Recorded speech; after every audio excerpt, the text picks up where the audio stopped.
দেখলেন তো কত অল্প উপকরণে ঘরে বসে আমরা ভিন্ন স্বাদের চিতই পিঠা বানিয়ে ফেললাম। বিশ্বাস করুন, এই test out of this world. একের ভিতর 3 গুণ। শুরুতেও বলেছি, এখনো বলছি, আমরা তো দেখলাম একের ভিতর 2 গুণ, কাঁচামরিচ আর ধনিয়া পাতা। আরেকটি ভাই কি মিসিং হয়ে গেল? তো চলুন আমরা আরো একটি কি মিসিং হয়েছে তাও আপনাদের সাথে একটু শেয়ার করি।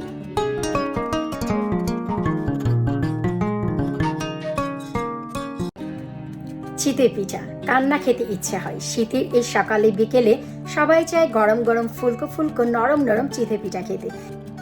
হ্যালো এভরিওয়ান, আসসালামু আলাইকুম। কাছে দূরে যে যেখান থেকে আমার এই ভিডিওটি দেখছেন, আপনাদের সবাইকে ওয়েলকাম জানাচ্ছি নতুন আরও একটি ভিডিও দেখার জন্য। আজ আমি আপনাদের সাথে শেয়ার করব চিতই পিঠা। আমার চ্যানেলে বেশ কয়েকটি চিতই পিঠার রেসিপি আছে, তবে আজ আমি আপনাদের সাথে শেয়ার করব একটু ভিন্ন স্বাদের চিতই পিঠা, যা একের ভিতর 3 গুণ। তা কি? চিতই পিঠার জন্য আমাদের লাগবে এখানে আতপ চাল। আতপ চাল বলতে অনেকেই যা বোঝে যে আতপ চালটি হচ্ছে আতপ চাল, কিন্তু আমরা যে চিনি গুঁড়া পোলার চাল, এমনকি কালি জিরা পোলার চাল, তাও কিন্তু আতপ চাল।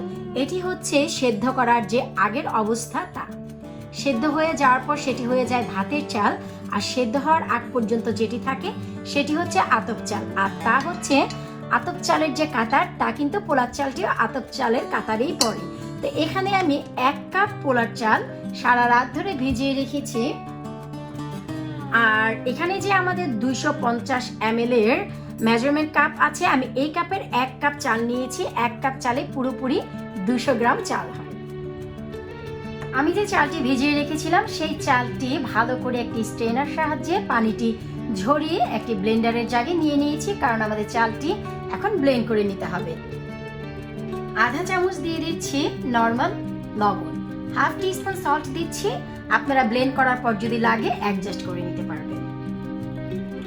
1 টেবিল চামচ দিয়ে দিচ্ছি নরমাল রান্নার তেল, 1 টেবিল স্পুন কুকিং অয়েল দিয়ে দিচ্ছি। এবার যে কাপ দিয়ে মেপে আমি চাল নিয়েছি, ঠিক সেই কাপ দিয়ে মেপে 1 কাপ পানি ব্যবহার করব আমি। এর বেশি আর লাগবে না, তবে আমরা শুরুতে হাফ কাপ দিয়ে ব্লেন্ড করব। পানি অল্প থাকলে ব্লেন্ড করতে সুবিধা হয়, তারপর আমরা বাকি পানিটি মেশাবো। আর পানিটি আমি নরমাল তাপমাত্রা ব্যবহার করছি। এটি কলের ঠান্ডা পানিও নয় এবং গরম পানিও নয়, একেবারে রুম টেম্পারেচারে থাকা নরমাল পানি। তা কেমন করে? ভিন্ন স্বাদ কোথায়? এখানে আমি দিয়ে দিচ্ছি 1/4 কাপ করিয়ান্ডার। এখানে আমি 1 কাপের 4 ভাগের 1 ভাগ দিয়ে দিচ্ছি ধনিয়া পাতা। তার সাথে সাথে মিশাচ্ছি আমি 2টি কাঁচামরিচ। ঝাল আপনারা আপনাদের পছন্দ মতো মিশাবেন। এতে করে আপনাদের মরিচ বাটা বা শুটকি বাটা দিয়েও পিঠাটি খাওয়ার কোনো প্রয়োজন নেই। ব্যাস, এবার হচ্ছে পালা আমাদের এটি ব্লেন্ড করে নেওয়া। এবার ভালো করে আমরা পানির সাথে যে মিশ্রণটি ছিল তা মিশিয়ে নিচ্ছি। আমি একটু কাছ থেকে দেখানোর চেষ্টা করছি, দেখুন কতটা স্মুথ হয়েছে। পাটায় বেটে নিলে যেমন হয় ঠিক তেমন।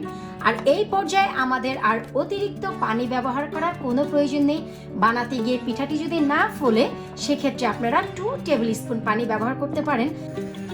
এবার পিঠাটি বানানোর জন্য আমি একটি লোহার পাত্র বসিয়ে দিয়েছি এবং ধোঁয়া ওঠা গরম করে নিয়েছি।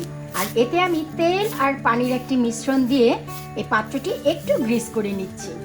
তারপর আমরা যে এইমাত্র বানিয়েছি সেই গোলা থেকে কিছুটা গোলা দিয়ে দিচ্ছি। ছোট বড় যে যতটুকু খাবেন ততটুকু আপনাদের পছন্দ মতন দিয়ে নেবেন। এখন আমরা সাথে সাথে একটি কভার দিয়ে ঢেকে রাখছি, অপেক্ষা করছি 2 মিনিট। একইভাবে আমি একই গোলা দিয়ে ছোট্ট ছাঁচে কিছু পিঠা বানিয়ে নিচ্ছি, কারণ বড় পিঠার সাথে ছোট ছোট বাচ্চা না থাকলে কেন যেন একেবারেই ভালো লাগে না। তো এই খোলাটিও আমরা একেবারে গরম করে নিয়েছি। তাপমাত্রা একেবারে মিডিয়াম থেকে উপরে থাকবে। তাপ না থাকলে আপনার পিঠাটি কখনোই কিন্তু ফুলবে না, সেই দিকে একটু লক্ষ্য রাখতে হবে। কালারটি তো দেখেছেন কত চমৎকার। আসলে এখানে কাঁচামরিচ আর ধনিয়া পাতার যে মিশ্রণ, সে কালারটি কিন্তু আমরা পেয়েছি। ঠিক একইভাবে আমরা এই যে খোলা, এটিও ঢেকে দিচ্ছি, অপেক্ষা করব 2 মিনিট। এবার চলুন আমরা প্রথম পিঠাটি দেখি। অনেক সময় দেখা যায় প্রথম পিঠাটি ফুলতে চায় না, এতে মন খারাপের কিছুই নেই। দ্বিতীয় পিঠা থেকে অবশ্যই ফুলবে ইনশাল্লাহ। আলহামদুলিল্লাহ, আমার প্রথম পিঠাটি দারুণভাবে কিন্তু ফুলেছে। আশা করি আপনারা দেখতেই পাচ্ছেন কত চমৎকারভাবে আমার পিঠাটি ফুলেছে। তো আমি একইভাবে এখানে আরও একটি পিঠা দিব, তবে দ্বিতীয়বার তেলের মিশ্রণ না দিয়ে শুধু যে আমাদের টিস্যু ছিল তা দিয়ে যদি আমরা একটু নেড়ে দিই তাতেও চলবে। আর মিশ্রণ আমরা ঠিক একইভাবে দিয়ে দিব, তবে পিঠা এবার আমি একটু সাইজে বড় বানাচ্ছি, তাই কিছুটা বড় দিয়েছি। অপেক্ষা 2 মিনিট। এরই মাঝে চলুন আমরা আমাদের ছোট পিঠাগুলোর কি অবস্থা একটু ঘুরে দেখে আসি। আলহামদুলিল্লাহ আমাদের ছোট পিঠাগুলো দারুণভাবে ফুলে উঠেছে। তো আমরা ছোট পিঠাগুলো তুলে নিচ্ছি। খুবই চমৎকার ভাবে উঠে যাচ্ছে, কারণ আমরা তেলের যে গ্রিস করেছি আসলে তার জন্য এত চমৎকার ভাবে উঠছে। কতটা সফট হয়েছে আশা করি আপনারা দেখতেই পাচ্ছেন।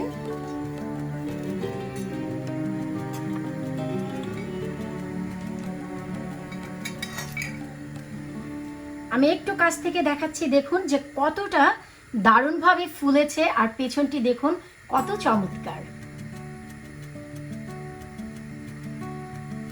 অসংখ্য ছিদ্র এসেছে কিন্তু পেছনে। এবার চলুন আমরা আমাদের দ্বিতীয় পিঠাটি একটু দেখে আসি। আলহামদুলিল্লাহ আমাদের দ্বিতীয় পিঠাটিও দারুণভাবে ফুলে উঠেছে, আর কত সহজেই উঠে যাচ্ছে আশা করি আপনারা দেখে বুঝতেই পারছেন। আমাকে কিন্তু এতটুকু কষ্ট করতে হচ্ছে না, কতটা সফট হয়েছে পিঠা আশা করি আপনারা দেখেও বুঝতে পারছেন। ওয়াও, অনেক বেশি গরম তাই আমি ধরতেও পারছি না। এই যে দেখুন পিছনের দিকে কতটা নেট আছে, আর মাঝখানে বউ যেন গাল ফুলিয়ে রেখেছে।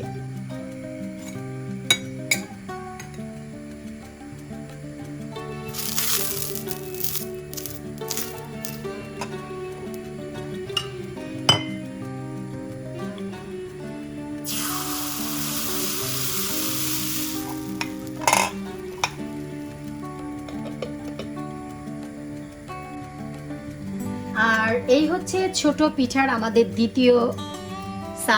দ্বিতীয় ছাঁচের পিঠাগুলোও চমৎকারভাবে ফুলেছে, চমৎকারভাবে চমৎকারভাবে।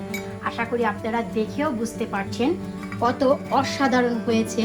অনেক সময় দেখা যায় যে এই ছাঁচের মাঝখানে পিঠাটি মোটেও ফুলতে চায় না। আপনারা নিশ্চয়ই দেখে বুঝতেই পারছেন যে আমার মাঝখানের পিঠাটিও কত সুন্দর ফুলে উঠেছে।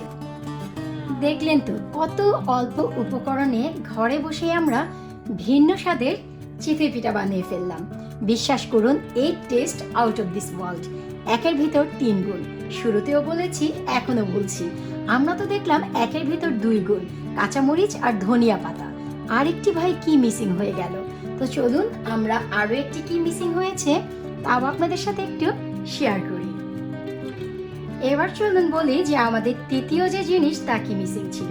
আমি যে এখানে রান্নার তেল ব্যবহার করেছি এই পিঠাটি বানানোর জন্য, আপনারা সেখানে সরিষার তেল ব্যবহার করতে পারেন। এতে করে বিশ্বাস করুন খাবারটি যখনই খাবেন মনে হবে এতে আপনারা সরিষা বাটা ব্যবহার করেছেন।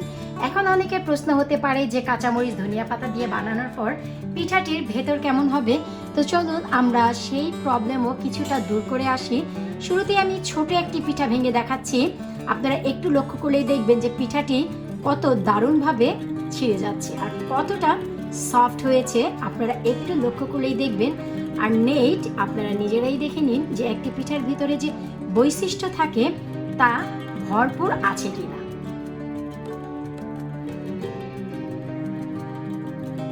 কারণ হচ্ছে এই পিঠাগুলো এত বেশি মজা হয়, এখানে আপনার নেট দেখারও কোনো প্রয়োজন হয় না। কেন জানুন? কারণ হচ্ছে এই পিঠাগুলো আমরা এমনি এমনি খুব মজা করে খেতে পারি, কারণ ধনিয়া পাতা কাঁচামরিচ থাকার কারণে এর টেস্ট সমস্ত চিতই পিঠার টেস্টকে হার মানিয়ে ফেলে। এই তো একটি ছোট পিঠা ছিল, তো আমরা একটি ছোট ছাঁচের যে লম্বা পিঠা তাও একটু ভেঙে দেখি। আর পেছনটি দেখুন কত চমৎকারভাবে জাল হয়। আসলে অনেক সময় তেলের মিশ্রণ ঠিক না থাকলে বা দুটি ছাঁচে যদি আমরা পিঠা বসাই, ছোটটি বড়টি তুলতে তুলতে দেখা যায় সময় লেগে যায়, তখন কিছুটা আসলে পুড়েও যায়। তো এতে কোনো সমস্যা নেই। এই যে দেখুন ছোট পিঠাটি আমি একেবারে পিছন থেকে দেখাচ্ছি যেন আপনারা দেখতে পারেন, আর আমি একদম ছিঁড়ে দেখাচ্ছি যে ভেতরের নেটটিও যেন আপনারা খুব চমৎকারভাবে ফিল করতে পারেন। এই যে দেখুন একেবারে ছিঁড়ার পর জালের মতন কিন্তু ছিঁড়ে যাচ্ছে। দেখুন আমি একটু কাছ থেকে দেখাচ্ছি। একেবারে ভেতরে নেট যুক্ত আমাদের এই ধনিয়া পাতা কাঁচামরিচের চিতই পিঠা। এখন হয়তো বা ভাবতে পারেন যে ভাই ছোট ছোট পিঠা তো সবারই নেট হয়, এই যে বড় বড় পিঠাগুলো বসে যে আছে এই পিঠাগুলোর কি অবস্থা আমরা কিভাবে বুঝবো? শুরুতেই দেখাচ্ছি যে পিঠাগুলো বানাতে বানাতে একেবারেই ঠান্ডা হয়ে গেছে, তারপরেও দেখুন কত বেশি সফট আছে একেবারে। এই পিঠাগুলো 3 থেকে 4 দিন অনায়াসে নরম থাকবে, কোনো প্রকারের গরম ছাড়াই খেতে পারবেন। আর এই যে আমি বড় পিঠা যেটি তাও একটু ভেঙে দেখাচ্ছি, দেখুন। সন্দেহটি দূর করে নিন। অনেকের ধারণা থাকতে পারে যে কাঁচামরিচ আর ধনিয়া পাতা দিয়ে যদি পিঠা বানাই হয়তো বা নেট ভেতরে নাও হতে পারে, আসলে তা নয়। প্রত্যেকটি টিপস যদি আপনারা ফলো করেন, ভিডিওটি না টেনে যদি দেখার চেষ্টা করেন, আপনাদের পিঠা ঠিক এতটাই চমৎকার হবে। একেবারে আমরা যে তেলের পিঠা বানাই তার মতনই দেখুন মাঝখানে ফুলেছে আর সাইড একেবারে নেটে ভরে গেছে, যেমন কি তেলের পিঠায় হয়। দেখুন দূর থেকে দেখে কেউ বুঝতেই পারবে না যে এটি তেলের পিঠা নয়, কারণ এতটাই চমৎকার আর এতটাই নরম হয়েছে। দেখলেন তো কত সহজে আমরা ধনিয়া পাতা কাঁচামরিচ দিয়ে চিতই পিঠা বানালাম। বিশ্বাস করুন এতে যদি আপনারা সরিষার তেল অ্যাড করেন খুবই খুবই খুবই মজা হয়। আর এই পিঠাটি খাওয়ার জন্য কোনো রকম কোনো ভর্তারই প্রয়োজন হয় না। একটু লক্ষ্য করলেই দেখবেন আমি দেখাচ্ছি যে ভিতরে হাজারো ছিদ্র বিশিষ্ট এই পিঠাটি এমনিতেই আপনাদের মজা লাগবে। ধনিয়া পাতা ভর্তা লাগবে না, সাথে লাগবে না কোনো কাঁচা মরিচের ঝাল ভর্তা, শুটকি ভর্তা। আর সরিষার তেল যদি অ্যাড করেন কোনো সরিষা ভর্তারও প্রয়োজন নেই। একটু লক্ষ্য করলে দেখবেন আমি ক্যামেরার সামনে ধরার চেষ্টা করছি যে এই পিঠাটিও কতটি সফট এবং নেটযুক্ত হয়েছে। আর এই পিঠাটি তো এমনি এমনিই খাওয়া যায়, এটি খাওয়ার জন্য আর কি লাগে বলুন? ওয়াও,